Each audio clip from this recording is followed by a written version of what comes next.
Like he does every Wednesday, Doug Reed walks the 3 blocks from his home to the Jackson Firehouse. We have a Wednesday night work detail. We got anybody started yet? Nothing unusual about the city's fire chief putting in hours at his department. So that's squared away. Business as usual, yes sir. Until you hear the remarkable story of how he got here and how by every account, he shouldn't have. Every bone in his face was pretty much crushed. 50% of the floor of his mouth was completely gone. When she took her vows 29 years ago, Jana Reed knew the man she was marrying wasn't the retiring type. He said, you know, I've always wanted to be a firefighter. As a little kid, I always wanted to be the Army man and be the firefighter. And that's what Doug Reed did. 10 days after his wedding, he left for 8 months of basic training. 7 children, and 26 years later, Doug, now a member of the Ohio Army National Guard, was leaving on his first combat mission, headed for war-torn Afghanistan. And deployment was the hardest thing I'd ever done in our married life. And he gave me a hug, and I was crying, and he said, I'll come back to you, I promise. That was the hardest I'd ever cried in my entire life, was the fact that he was gone. It would be the last time she would see her husband as she knew him. My initial assessment was he's not going to make it. April 11th, 2010, Master Sergeant Doug Reed and his unit encountered this roadblock in the Afghan village of Poli Kamri when they were ambushed. We came under attack from 3 sides. There was RPGs bouncing across the ground, machine gun fire everywhere. Sergeant Ty Henry says the unit was returning fire when the call went out. Over my headset, I heard man down, man down. He turned and saw the man he calls his best friend, Doug Reed, had been hit by a rocket-propelled grenade. An RPG actually bounced down the road that we were on and came up at an angle and basically glanced off his plate carrier and hit him in the face. The team medic, Henry, ran to Reed's side. The force actually took off essentially everything from here down to include exposing all the vasculature of his neck, his airway. I looked at Captain France and I said, he isn't going to make it. It was completely grievous, completely, you just don't expect people to survive things like that. They couldn't get him into a vehicle because his injuries were just too extensive. And the only option they had to on these Humvees was they put him up on the hood and then Ty covered up, laid on top of him to cover him up till we can get him out of the kill zone. These stunning photos show Ty Henry pinning Reed to the hood of a moving Humvee for the 6-mile trip from the ambush site to the nearest medical unit. Physically, it was a difficult thing to keep him on the hood, and mentally it was, there were a lot of things going on there that, your mind's going 10,000 miles an hour and you don't have time to think about emotion or what ifs. One thing I did think was, hey Doug, you can't stop here, man. You gotta keep fighting, because how in the world are we going to tell your family that this happened? You got 7 kids at home. You can't afford this. Your family needs you. And it's one of the things that I was yelling at him about on the hood of the truck. I did quite a bit of yelling at him because I figured he needed it. While the surgical team worked to save Reed's life, First Sergeant Michael Burris did the only thing he could think of to help: cleaning his friend's blood from the Humvee. Doug was my roommate. He was my battle buddy, and so it was my job to clean that up. So I took care of it and then got the vehicle where the guys wouldn't see it. I was praying and crying and everything all at the same time, because it's just like, it is like I'm hoping I'm not washing Doug away. That day was so innocent, it was so beautiful, it was a spring day. Jana Reed remembers vividly the day and the phone call. The first sergeant got on the line and he said, ma'am, this is First Sergeant Fish and I have Chaplain Size Moore with me. I said, stop right there. I said, how bad is it? Her husband was alive, but had suffered near catastrophic injuries. So everything here was just smashed, and the impact of that. So all of these bones here, the mandibular bone, the lower jaw, the upper jaw, everything was gone. Doug was airlifted out of Afghanistan and was eventually flown to Brooke Army Medical Center in San Antonio, Texas. It would be 7 days before she would be able to see him. He was obviously swollen, but his eyelids weren't purple. He didn't look grotesque, and I was just so relieved to see him. The next day, she saw him without the bandages, and in his horrific injuries, incredibly, she saw hope. You could actually still see his jugular vein, and the blood was coursing through it. and you could see it pump, and I just thought, thank you, God. Another millimeter, and it would have been all over.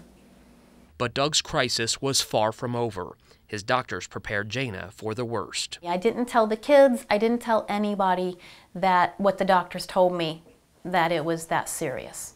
They knew that it was serious, but I didn't tell them that the doctors didn't expect him to live. Even after he opened his eyes, he was unresponsive, unable to communicate, and for nearly 2 months, unable to remember anything. Typically a person will stay in it about 4 or 5 days, but his total time was 55 days. So they didn't know if he would come out of this amnesia state, and if he did, what kind of a person is he going to be able to be. And I just kept thinking, I don't accept this. This is not who I think my husband is. I think he's in there. I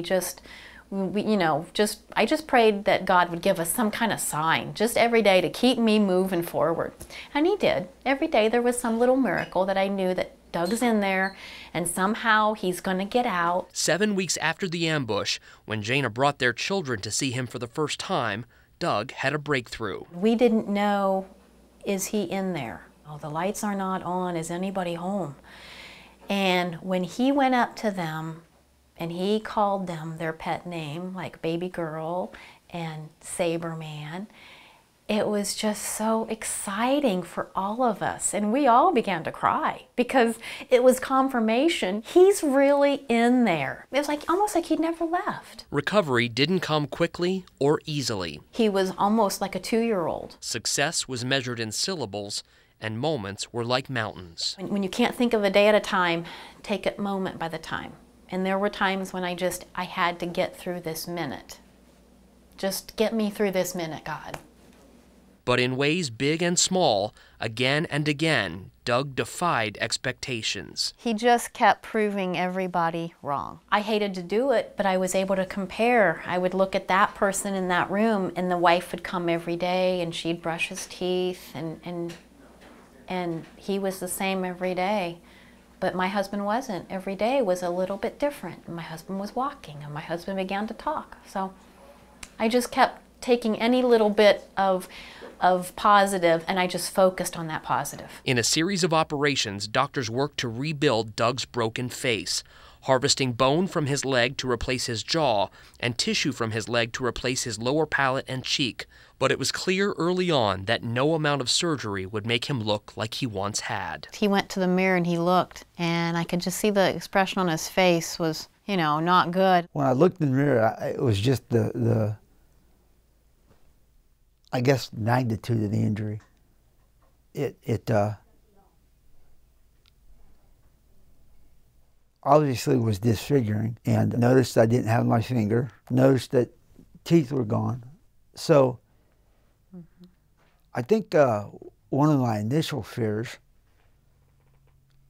which was really irrational, was whether she was going to stick around. Are we okay? I think is how he phrased it. Are we going to be okay?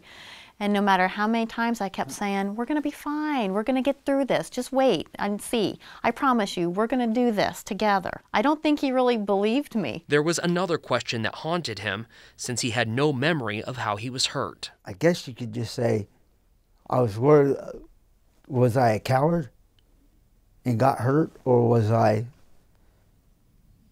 fighting and doing what I was there to do and got hurt? And that was probably my biggest concern coming out of that injury. That question was answered in August of 2010 when Doug's unit was welcomed home from Afghanistan. His doctors allowed him to travel from Texas to Columbus to greet his brothers in arms. The doctors, they had their hands full with Doug. They had their hands full because I'm telling you right now, he was a soldier's soldier all the way through that process. It was the first time he'd seen them since Afghanistan, and the first time he was able to hear firsthand about the day that changed and nearly ended his life. He goes through months of grueling surgeries, and the first and only thing he's worried about is, hey, how did I hurt the team? I let the team down. It truly didn't. That couldn't be farther from the truth. They were back on American soil, reunited with their families. But Doug's fellow soldiers say their work was unfinished. That wasn't our homecoming. Our homecoming is when Doug got released from the hospital finally. The mission's not done. Our mission's not complete until Doug is done and home. A day that wouldn't come for another year. After 487 days and more than a dozen surgeries, last October the Reeds finally returned home to Jackson. Their family here at the fire department, in fact much of the community, turned out to welcome them. A homecoming befitting a hero for a man who doesn't see himself as one. Before his friends and family, Doug was awarded a Purple Heart. For the men who fought beside him and fought to save him, this was mission accomplished. You know, we came home as a team -1 until Doug got here. So we are home. We're mission complete now. Just go ahead and drag it out a little bit. Face. Face. Good. Very good. Today, Doug's recovery is still Faith. a work in progress. Ready to run? Sure. Okay, let's go. Rebuilding his strength Go ahead and make a fist and learning to work with his new features and straighten. and the attention they draw. You gotta love little kids because they just ask, hey, what happened to you? You know, it never bothered me that people look at me because it's just a natural thing. I would just rather you ask. Just ask me what happened if that's what you want to know. As in so many military families, there are the scars you see and those you don't. He sleeps great at night. He doesn't have flashbacks. How do you sleep at night? I don't. I've just recently begun sleeping a lot better. It's difficult. Different things spark different emotions. I don't like talking about myself, as you can see. So it's a journey, you know, and we all have to journey on it together. There have been times where I wondered for her if it would have been just as easy if I hadn't survived.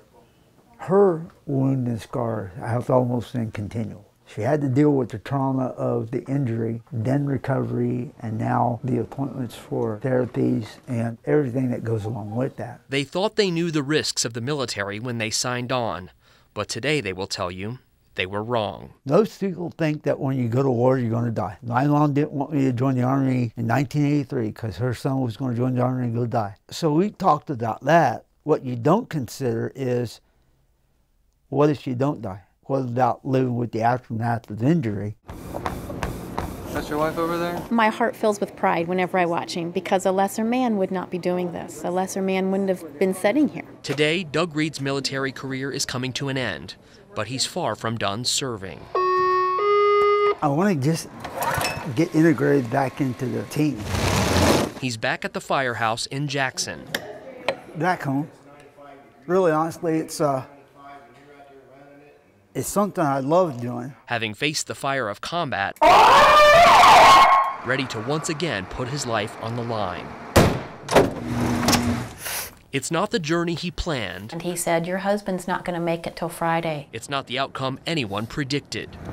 He's actually a walking miracle in my mind. It's not the life Doug Reed used to have. It's the new face of freedom.